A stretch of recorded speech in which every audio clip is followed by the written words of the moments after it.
কিয়ামতের আগে যে মালহামার যুদ্ধ হবে, তখন রাসূল সাল্লাল্লাহু আলাইহি ওয়াসাল্লাম বলেছেন মালহামার যুদ্ধের সময় মুসলমানদের ফুস্তাদ বা তাবু হবে, শিবির হবে এই ফিলিস্তিনের দামেস্কের পাশে আল গৌতা নামে এক জায়গা আছে, ওই গৌতাতে। এবং ঈসা আলাইহিস সালাম এসে যে দাজ্জালকে হত্যা করবেন সেটাও ওই শামে। ফিলিস্তিনের বাবুল লুদ এখনো একটা জায়গা আছে, ওই জায়গাটার নাম এখনো বাবুল লুদ, ওখানে তিনি দাজ্জালকে হত্যা করবেন।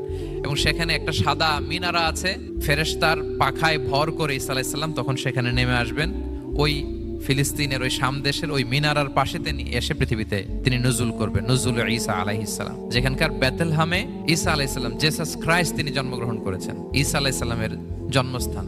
তাহলে 3 জাইতুনের শপথের মাধ্যমে মূলত আল্লাহ তাআলা ঈসা আলাইহিস সালামের জন্মস্থানের শপথ করেছেন, কারণ সেখান থেকে ওহী বিচ্ছুরিত হয়েছে, ওনার কাছে ইনজিল নাজিল হয়েছিল। এবং এই শামের মর্যাদার ব্যাপারে অনেক কথা আল্লাহর হাবিব সাল্লাল্লাহু আলাইহি ওয়াসাল্লাম তিনি বলেছেন। আল্লাহ রাসূল সাল্লাল্লাহু আলাইহি ওয়াসাল্লাম যখন মেরাজে যান, তখন মক্কা থেকে এই শাম দেশে ফিলিস্তিনের বাইতুল মাকদাসে রাসূল সাল্লাল্লাহু আলাইহি ওয়াসাল্লামকে নিয়ে যাওয়া হয়েছে।